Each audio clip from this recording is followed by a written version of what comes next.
ओम सभी सनातनी भाई बहनों को नमस्ते। मैं हूं आपका मित्र नरेंद्र और आप सभी को और आपके सारे परिवार को इस पावन पर्व रक्षाबंधन की ढेर सारी शुभकामनाएं। तो आज थोड़ा सा विषय मैं ये बताना चाह रहा था, इसलिए आया हूँ कि आप लोगों को मैं ये बताना चाहता हूँ कि जो ये हम आप रक्षाबंधन मना रहे हैं, तो ये क्यों मना रहे हैं। क्योंकि इसके पीछे तो बहुत सारी कहानियाँ आपने सुनी होगी कि द्रौपदी ने अपना पल्ला कृष्ण जी को बांध दिया था, और भी बहुत सारे इस तरह से कहानियाँ हैं कि वहाँ से ये चली। अलग अलग लोगों ने अलग अलग कहानियाँ ये बनाई हैं, लेकिन हम सनातनी हैं। सनातनी का अर्थ क्या होता है कि जो सदा से चलता आया हुआ, पृथ्वी बनती है, प्रलय होती, फिर बनती है, प्रलय होती, इस तरह से ये बनती है, बिगड़ती, बनती बिगड़ती रहती है। तो अगर हम सनातन है तो हमारा वो ये रक्षाबंधन में हमारा सनातन होना चाहिए। तो ये सनातन होगा, कैसे होगा, तो इस विषय में मैं आपको बताता हूँ। जब हम सृष्टि शुरू होती है तो श्रावण मास के समय में क्या होता है कि बारिश का मौसम काफ़ी होता है, और इस समय में कीटाणु और विषाणु बहुत सारे हो जाते हैं, सांप सर्प वगैरह भी आने लग जाते हैं, और छोटे मोटे कीड़े मकोड़े घरों के अंदर आने लग जाते हैं। तो इस समय में क्या होता है कि ये पूरा महीना ही श्रावण का है, श्रुतियों को सुनने का है, वेद मंत्रों को सुनने का है, उनका अनुवाद का है, उनके ऊपर चिंतन मनन करने का है।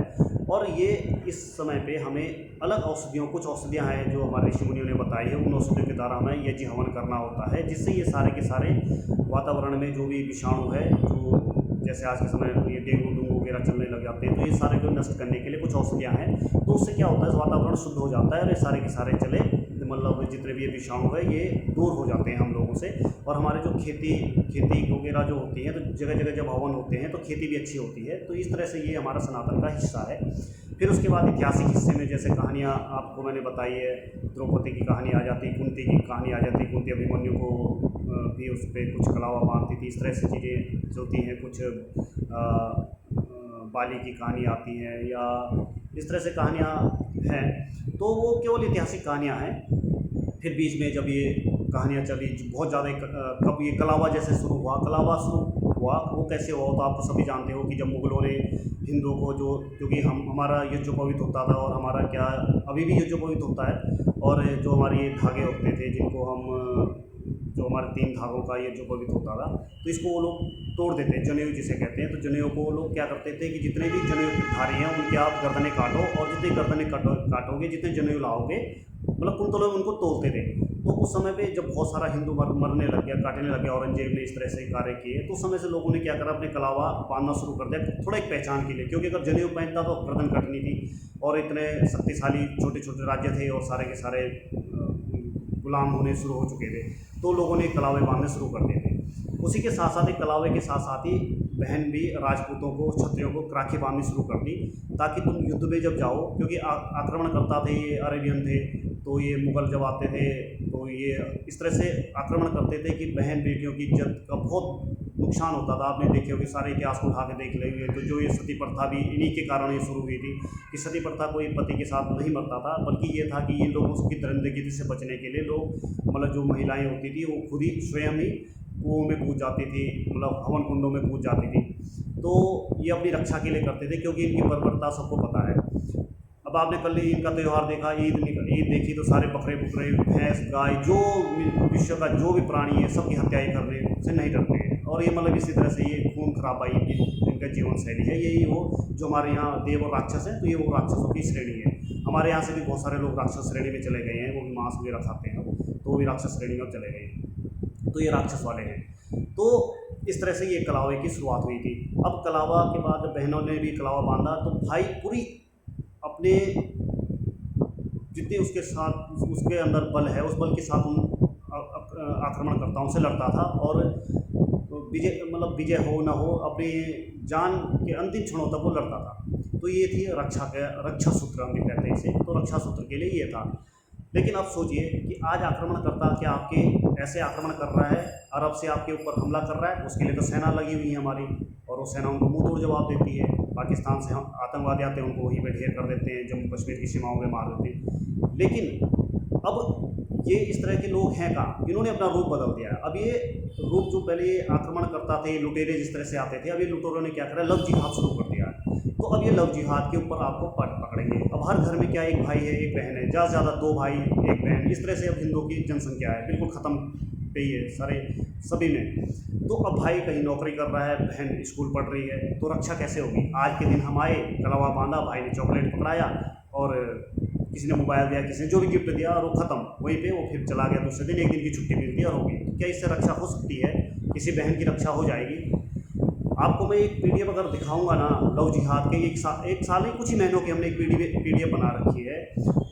उसमें कम से कम नहीं भी होंगे तो 700-800 से ऊपर विद प्रूफ मामले हमने उसके अंदर दिखाए हैं। 4-5 महीने के हैं, पूरे साल की तो न जाने, और वो भी 1-2 जगह की हमने उठाए हैं, ऐसे नहीं कि पूरे भारतवर्ष के उठाए हैं। तो आप उनको देखिए। तो अब इन्होंने हिस्सा क्या कर दिया, लैंड जिहाद, लव जिहाद और कथा जिहाद। तो ये जिहादियों के मामले से अब आप सारे हिंदुओं को धीरे धीरे नष्ट करना चाहते हैं और इस्लामिक अपना परचंडा लहराना चाहते हैं।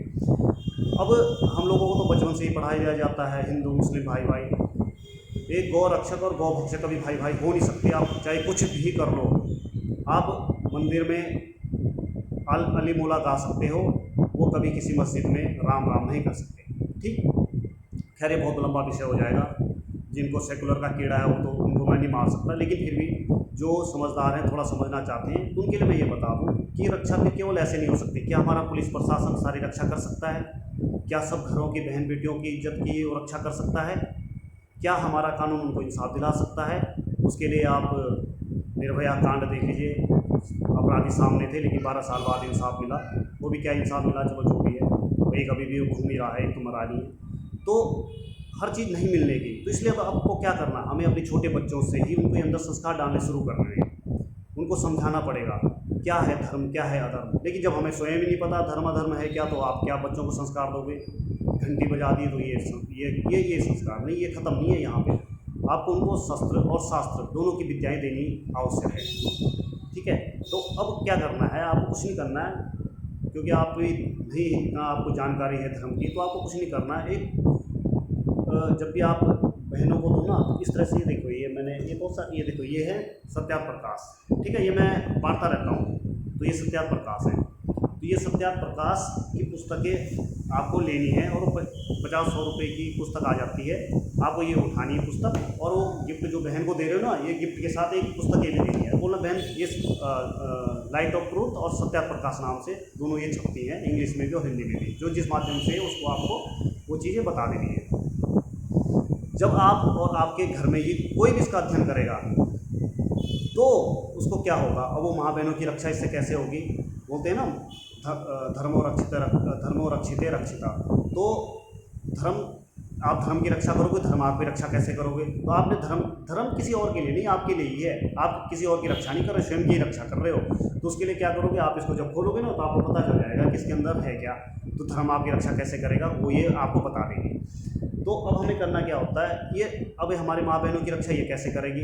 जब उसको धर्म अधर्म का पता हो जाएगा, इस पुस्तक के द्वारा सत्य का उसे पता हो जाएगा, उसको कोई मौलवी, पादरी, बाबा, कोई तांत्रिक, कोई उसको भड़का नहीं सकता, किसी की बातों में वो आ नहीं सकती।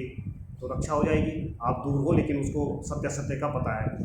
कोई रहमान आ गया रोहित बन के, हाथ में कलावा बांधे और एक टिक्का मान लगा के और ये गले में तुलसी की माला जो भी डाल के, तो उसका भी वो पता कर लेगी, क्योंकि उसने सत्यार्थ प्रकाश पढ़ी है। एकदम चुटकी में पहचान लेगी ये कौन है। ठीक है, तो बहरूपियों से बच जाएगी। शास्त्र का उसको अनुभव हो जाएगा कि कैसे क्या, कहाँ पे क्या चीज़ें हमें प्रयोग करनी है। शारीरिक ज्ञान उसको पूरा मिल जाएगा। जब शारीरिक मतलब शक्तियाँ मिल जाएगी, शारीरिक शक्तियाँ इससे मिलेंगी, आध्यात्मिक शक्तियाँ इससे मिलेगी, है ना। तो जब ये सारी चीज़ें मजबूत हो जाएंगी तो बहनें अपनी रक्षा भी कर लेंगी, क्योंकि वे शारीरिक भी मजबूत होंगी और आध्यात्मिक भी मजबूत हो जाएंगी।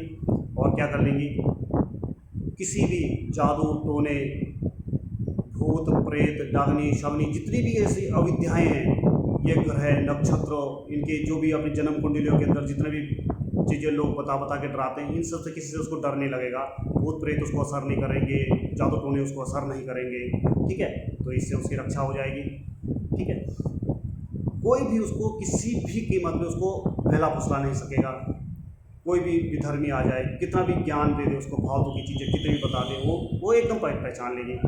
तो जब ये सारी चीज़ें उसके पास आ जाएंगी, उसके अलावा क्या होगा, जन्म कुंडलियों के अंदर जो राहु केतु मंगल शनि ये सब बैठे रहते हैं, उसके अंदर कोई असर नहीं करेंगे। ठीक, उसके बाद उसको विद्या कैसे पढ़नी है, क्या पढ़ना है, कैसे पढ़ना है, क्यों पढ़ना है, समझ आएगा। उसके बाद उसको किससे शादी करनी, क्यों शादी करनी, कब शादी करनी है। लड़के का भी ऐसा ही है, किससे शादी करनी, क्यों शादी करनी, क्या शादी करनी, उसके लिए हमें क्या चाहिए, वो सब समझ में आ जाएंगे। उसके अलावा उसे और क्या चाहिए भाई, ये सारी चीज़ें उसके साथ अगर अच्छी होती रहेंगी तो उसका जीवन उत्तम होता रहेगा।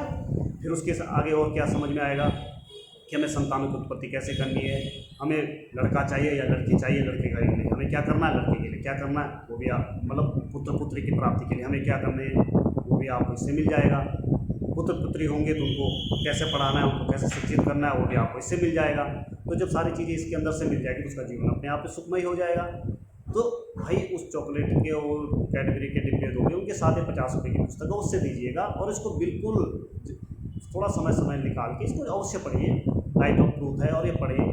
और जो मेरे आसपास है वो तो मेरे से ले सकता है, मेरे पास तो रखी रहती हैं, जो भी आता है दे देता हूँ। लेकिन आप लोगों के पास नहीं है तो आप ऋषिमिशन.com से मंगा लीजिए, या और भी बहुत सारी वेबसाइटें हैं, वेदऋषि.com भी है, दार्य-समाज.com पुस्तकालय भी हैं उनके, तो ये बहुत सारी जगह आपको ये मिल जाएंगी।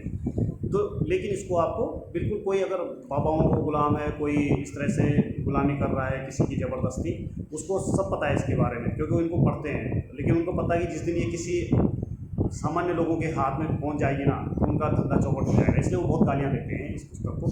तो लेकिन ये हमारे लिए है, आप सभी के लिए है, जो सनातनी है उन सब के लिए है, जो सनातन का हिस्सा है, जो सनातन को मानते हैं। इसको पढ़ने के बाद आप न तो कभी लव जिहाद का शिकार होंगे, आपके बेटी बहन, न उनको कोई जलाएगा, न दहेज प्रथा में मारी जाएंगी। तो ये आप सभी से यही रिक्वेस्ट है कि आप इस सनातन वैदिक धर्म की रक्षा कीजिए। और अपने इन्हीं शब्दों के साथ विराम चाहता हूँ। आपने मेरे बातों को सुना और गौर किया होगा, आपको बहुत बहुत आप लोगों का धन्यवाद। ओम साधन।